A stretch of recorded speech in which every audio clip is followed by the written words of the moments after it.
Joinder of claims. Joinder of claims. Okay, multiple claims. Remember, the plaintiff may bring as many claims as she has, even if they are unrelated.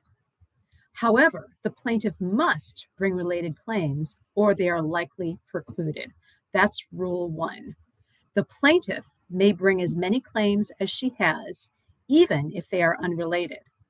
However, the plaintiff must bring related claims or they are likely precluded. Okay, next up, counterclaims against the plaintiff. They come in 2 flavors, permissive and compulsory. A permissive counterclaim, here's our rule, rule 2, a permissive counterclaim may be brought.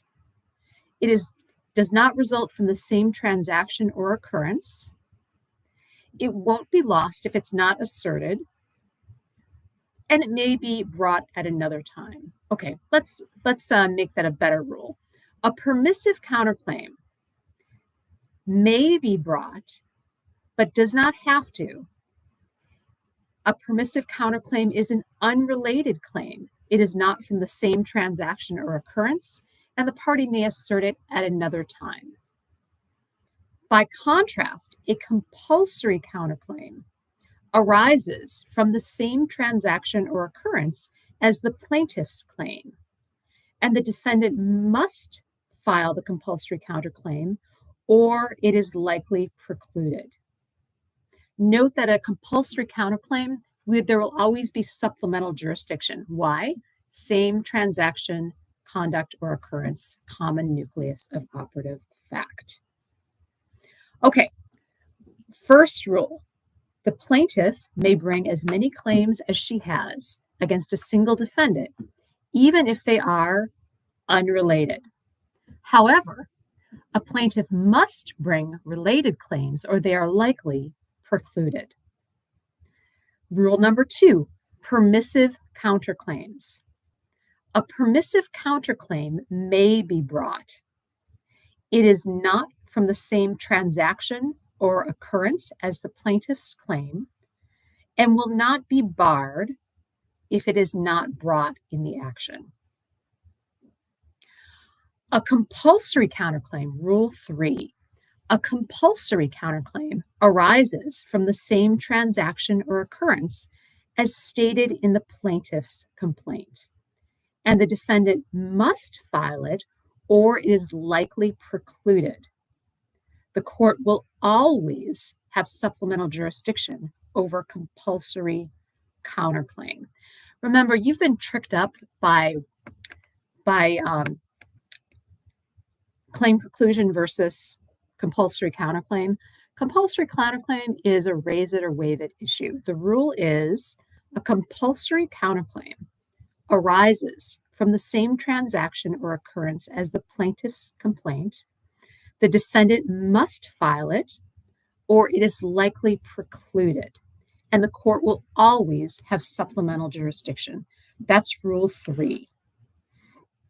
Rule 4, cross claims against a co-party. Cross claims are against a co-party.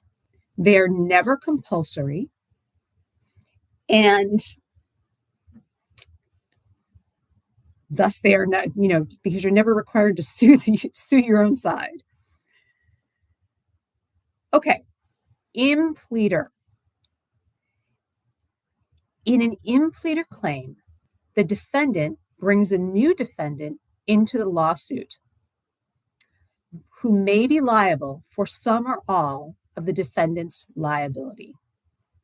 An impleader claim joins a new defendant in the lawsuit who might be responsible for some or all of the defendant's liability. One more time, an impleader claim. The defendant impleads a new defendant into the lawsuit. The third-party defendant may be responsible for some or all of the defendant's liability. Okay, finally, interpleader. Okay, we've got your statutory, we've got your rule. So the plaintiff is in possession of property claimed by 2 or more defendants, and The interpleader claim allows the claimants to litigate amongst themselves who is entitled to the property. Then we've got our statutory interpleader, nationwide service of process, $500 at stake. We need a bond, and as long as two parties are diverse, jurisdiction is okay.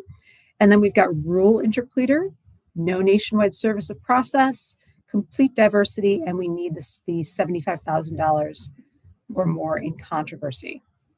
Okay, let's go over these one more time. Rule 1. A plaintiff may bring as many claims as she has, even if they are unrelated. However, a plaintiff must bring related claims or they are likely precluded. Counterclaims. A permissive counterclaim does not arise from the same transaction or occurrence as the plaintiff's claim. It may be brought, but it will not be lost if it is not asserted, because it may be asserted at another time. A compulsory counterclaim arises from the same transaction or occurrence as the plaintiff's complaint. The defendant must file the compulsory counterclaim, or it is likely precluded. And the court will always have supplemental jurisdiction because the claim arises from the same conduct, transaction, or occurrence as the plaintiff's claim. A cross-claim is a claim against a co-party. It is never compulsory, but it must be from the same transaction or occurrence. Let's repeat that one again because we messed it up. A cross-claim is a claim against the co-party. However, it is never compulsory. However, it must be the same transaction or occurrence underlying the plaintiff's claim. One more time. A cross-claim is a claim against a co-party. It is never compulsory.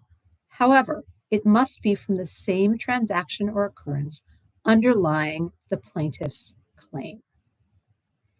Impleader. A defendant may implead a new defendant into a lawsuit if the third-party defendant is responsible for some or all of the defendant's liability. Interpleader. The plaintiff is in interpleader claim, the plaintiff is in possession of property claimed by two or more defendants. Interpleader requires the claimants to litigate amongst themselves to decide who is entitled to the property. Okay, statutory interpleader, what do we get? Nationwide service of process.